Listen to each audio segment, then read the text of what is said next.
On s'est pas vu depuis 3 mois, c'est ça? C'est ici que vous avez mal? Pas seulement. Quel genre de douleur? Ça fait comme des crampes. C'est un récit qui est strictement autobiographique. Annie Ernaux est vraiment une de mes autrices préférées.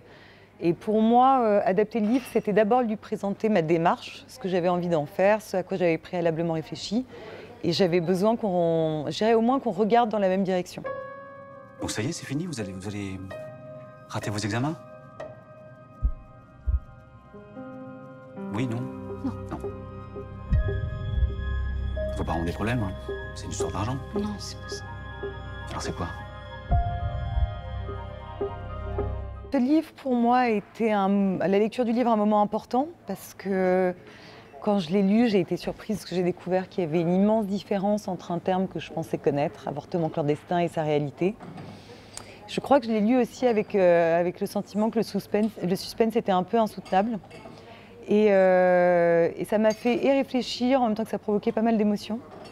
Et après, je pense aussi l'avoir mis en parallèle avec mon histoire, avec mon vécu, avec ce qui m'est arrivé quand j'ai avorté. Et surtout, j'ai réalisé à la lecture du livre à quel point j'avais eu de la chance en fait, d'être dans un pays où l'avortement était légal, où je pouvais être accompagnée par des médecins. Anna, il vaudrait mieux que vos notes remontent. Je crois que c'est comme ça que tu vas les avoir, tes examens. Tu connais quoi, toi, aux examens? Élodie Demet, la directrice de casting, est passée par mon agent pour me parler du projet. J'ai lu le scénario et j'ai été tout de suite, je suis tombée amoureuse du scénario, de l'écriture, de la profondeur, de la précision du texte et du sujet. Et ensuite, j'ai rencontré Audrey aux premiers essais. Premier casting, enfin séance de travail carrément, puisque je pense que ça a été au-delà d'un casting. Et ensuite, elle m'a appelée, elle m'a annoncé qu'on allait faire le film ensemble. Et tu le voyais où? Dans un petit hôtel, près de la gare. Pourquoi? C'était bien? Je sais pas. Pour moi, elle avait toutes les qualités nécessaires pour le rôle. D'abord, je cherchais quelqu'un qui ait cette dimension physique, ce mystère, cette présence forte. Et puis quelqu'un qui soit capable de jouer de manière assez minimaliste, qui puisse faire passer beaucoup d'émotions avec peu. Parce que le dispositif du film consiste à être très proche d'elle. J'ai un cadre particulier, qui est un cadre presque carré. Et l'idée du film, en général, c'est de ne pas regarder le personnage d'Anne, mais d'être elle. Et donc, un sourire en coin, aux dimensions d'un écran, c'est déjà un sourire gigantesque. Donc voilà, on a trouvé très vite comme ça, ensemble, la note, ce qui me semblait être la note juste. Ouais. Et puis, j'avais besoin d'une partenaire intellectuelle, parce que pour moi, créer le personnage, c'était le faire main dans la main avec l'actrice qui l'incarnerait. Et voilà, avec Anna Maria, j'ai trouvé ma partenaire assez immédiatement. Depuis quelques temps, j'essaye, en allant à un casting, de me dire, quoi qu'il arrive, que ça passe ou ça casse, j'essaye de... C'est un exercice, au final, enfin, je le vois comme ça.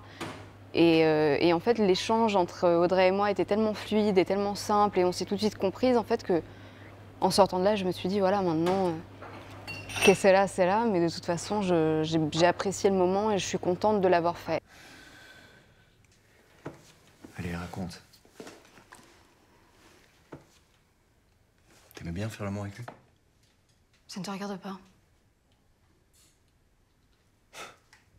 La confiance, en fait, on l'a, je sais pas, on se l'est accordé assez rapidement. Ça a tout de suite été quelque chose d'évident. Et puis après, moi, en parlant de validation, je pense que la seule validation en fait, qui me faisait peur, c'était... je devais rencontrer Annie Ernaux, puis à cause du confinement, ça s'est pas fait. Au début du tournage, j'avais peur, en fait, je me sentais un peu comme une imposteur. J'avais ce truc un peu de me dire, est-ce que je suis vraiment légitime? Est-ce que, une fois qu'elle aura vu le film, elle se reconnaîtra enfin, dans le personnage que je propose? J'avais plus cette crainte-là, mais... Bon, crainte qui a été quand même balayée par une phrase d'Annie Ernaux qui m'a écrit une lettre ouverte au film, et qui disait « Personne n'aurait pu mieux qu'Anna Maria Bartolomé incarner la jeune femme que j'étais ». Donc aujourd'hui, je pense que tu as dépassé cette crainte. Gaspard, allez, viens. J'arrive. Je me fais soigner. À moi, à moi.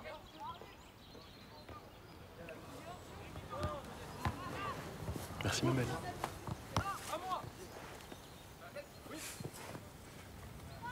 Regarde ton mouchoir. Et voilà, c'est tout ce que t'as gagné. Bah, il est pas mal, non? Le casting, ce qui était important, c'était de penser une bande. Donc, dont Anna Maria était la pierre angulaire, et autour, donc Wana Bajrami, Louise Aurélie-Quérault, et puis ensuite par Correllaire, Kessimo Teclin, Louise Chevillotte. Donc, c'est constitué une bande qui s'est faite et créée un peu naturellement, parce que j'ai d'abord demandé à Anna Maria et à Luana de faire partie du casting, et ensuite elles ont quasiment choisi ensemble Louise, parce qu'on a fait des essais à plusieurs. Moi, j'ai besoin de voir comment les corps fonctionnent, quel rythme on a dans la diction, les échanges de regards, c'est-à-dire comment on joue ensemble, un peu avec un effet de troupe. Et à la fin des castings, pour trouver le rôle, Anna Maria et Luana sont venues me dire que c'était Louise Aurélie-Quérault, dont c'était le premier film en tant que comédienne. Et voilà, j'ai eu envie de suivre l'intuition de mes actrices. J'adore ce que fait Louise et ce qu'elle propose. Et je trouvais encore plus joyeux que les comédiennes elles-mêmes viennent me dire qu'elles avaient aimé jouer avec elle. On dit que je suis une allumeuse, mais est-ce que j'ai le choix? J'aimerais bien aller plus loin, j'en rêve toutes les nuits. Seulement t'en suis un. C'est pas le bon, puis après... Tu tombes enceinte. Ah non, tout, mais pas ça. Ce serait la fin du monde, tu veux dire? Parmi les choses qu'on avait pensées, mais je crois que c'est Annie Ernaux d'ailleurs qui nous avait dicté cette idée ou qui nous l'avait soufflé. On ne dit jamais le mot avortement dans le film parce qu'il était tabou à l'époque. Donc on ne parle pas d'avortement clandestin évidemment. On n'a pas besoin d'ailleurs de mentionner qu'il est clandestin parce que c'est interdit.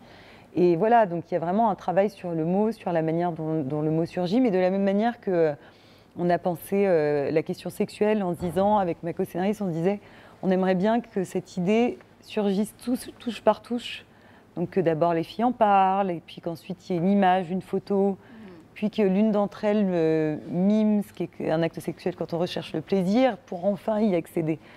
Et il y avait beaucoup d'idées qui nous tenaient à cœur comme ça, et dont j'ai l'impression qu'aujourd'hui elles se transmettent, donc c'est très beau. Au pire, il y a des moyens. De quoi tu parles? Si tu ne veux pas de l'enfant. T'es folle ou quoi? Dis jamais des trucs comme ça, même pour rire.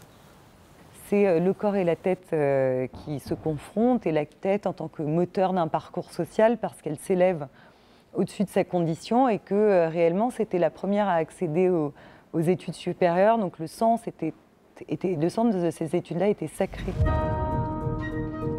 Je veux poursuivre mes études. Allez-vous-en, mademoiselle, nous n'avons plus rien à nous dire. Qu'est-ce que tu cherches exactement? De l'aide. La loi ne fait pas de cadeaux. Tu veux finir en prison avec elle? Tu crois que c'est comme ça qu'on règle les problèmes d'une vie? Je la règle comme je peux, moi. Je pense que c'est l'image de la société. À cet instant-là, ouais. quoi.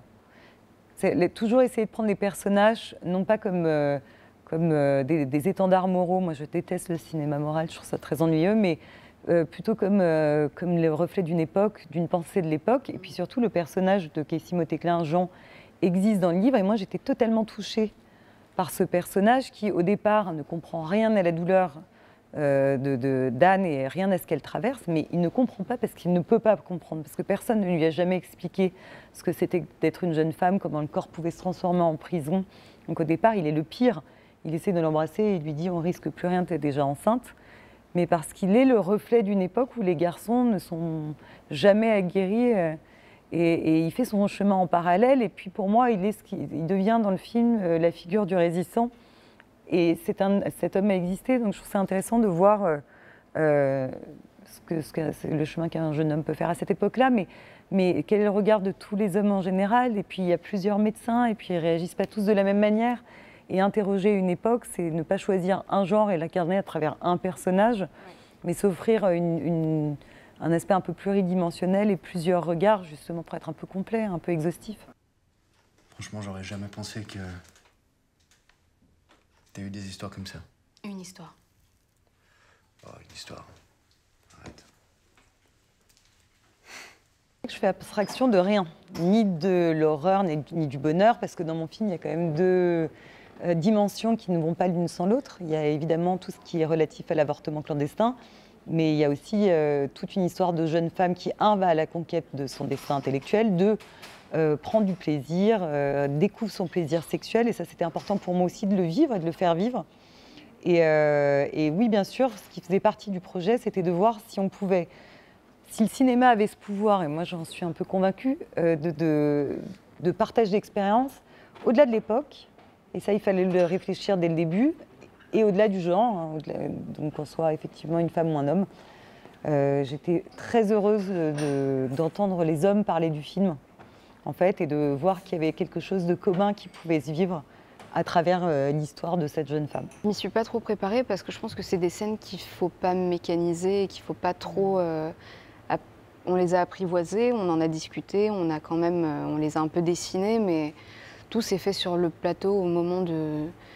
entre l'action et le coupé, quoi. Je pense qu'en plus, Audrey, on a travaillé, encore une fois, main dans la main, et là, pour le coup, elle était à mes côtés, à me guider, à m'orienter et vraiment me diriger chaque seconde. Et je me souviens, à un moment, il y a une scène où elle était en face de moi, et elle m'aidait à trouver le souffle, et on était l'une en face de l'autre pour se regarder et pour essayer, tu vois, de faire... Enfin, on était l'une face à l'autre comme face à un miroir, quoi. Et moi, je faisais la même chose qu'elle et inversement, de sorte à ce qu'on ait conscience de ce que ça donne visuellement. Moi, de ce qu'elle ressentait en tant que comédienne, et elle, de ce que moi, je pouvais voir. Donc, c'était un exercice très... C'était intense, d'ailleurs, de vivre ça ensemble. Et après, sur les scènes les plus compliquées, je pense qu'on a d'abord... On a embrassé le sens. On s'est dit ce qu'on voulait dire à travers chaque scène. Moi, j'avais parlé à Anna Maria de la manière dont je voulais les mettre en scène. Et ensuite, on s'est laissé tout le champ libre pour vivre et ressentir les choses. Je trouve qu'il n'y a rien de plus triste qu'un programme quand il est écrit à l'avance. Enfin, moi, je n'avais pas du tout envie de cette fonction programmatique et de savoir déjà où le film irait. Je pense qu'on était solide quand on a abordé le plateau et qu'ensuite, on a laissé un champ d'exploration assez vaste jusqu'au moment où on trouvait que c'était juste. Le corps réagit mal. Il peut y avoir des complications. C'est à vos risques et périls. C'est ce qui est beau dans le parcours, c'est que c'est un élan. Coûte que coûte, je veux dire, en embrassant les risques. Et quand on se dresse face à la loi et qu'on décide de poursuivre son chemin en dépit, justement, le risque, c'est une peine de prison, c'est la fin des études, enfin, les risques, ils sont nombreux. C'est d'être mis au banc de la société, les risques, ils se superposent à cette époque. Donc il faut que l'élan de liberté soit extrêmement puissant pour justifier tout le parcours. L'idée, c'était de conquérir le sens du récit, de trouver sa forme. Mais pour moi, dans ma tête, c'était très évolutif. Et puis j'aime bien être surprise et j'aime bien ce risque-là et l'idée d'avoir un désir et qui prenne corps au fur et à mesure et de voir un peu comme une glaise se dessiner jusqu'au moment où, où la route me paraît précise. En tout cas, le film est exactement aujourd'hui ce que j'espérais. Et ce que j'espérais transmettre quand j'ai lu le livre. Je pense que je me suis laissée emporter par le film la première fois et moi-même je l'ai vécu comme une expérience physique d'ailleurs. La fin du film, je l'ai regardée un peu comme ça et... Tu t'es pas regardée en fait. Surtout ce qui était étonnant, c'est que le premier visionnage, tu l'as vécu comme un spectateur, une spectatrice, et sans regarder la comédienne que tu es. Or, vraiment dire qu'on est proche du personnage, c'est un euphémisme, et évidemment, je redoutais un peu ce premier visionnage. J'ai bien conscience que c'est pas facile de se voir, de se regarder, et encore moins quand on engage le corps avec le courage avec lequel tu l'as fait, et encore moins quand on est si proche de la peau, du souffle, du personnage en général, quoi.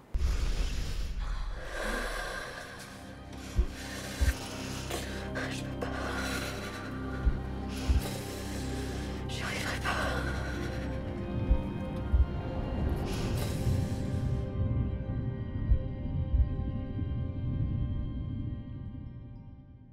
Je déteste être déçue. Donc mon espoir, c'était que Venise se passe bien. Je vous avoue que j'avais même commencé à écrire le film d'après en me disant que si ça se passait mal à Venise, je resterais droite sur ma route et avec des désirs clairs pour la suite. Et que ça marche aussi quand ça se passe bien, finalement. Et quand j'ai compris qu'on avait gagné, c'est-à-dire qu'en fait, techniquement, quand Sorrentino a été appelé pour le Grand Prix du jury, bon, passé un vrai moment de sidération. Après, j'ai pensé au film, je pensais à Anna Maria qui était à côté de moi et à ce que ça allait changer. J'ai pensé évidemment à Annie Ernaux parce que c'est une histoire qui est strictement autobiographique et elle m'a dit que la sortie du livre avait, à son sens, été entourée de silence. Donc là, on n'était plus dans le silence.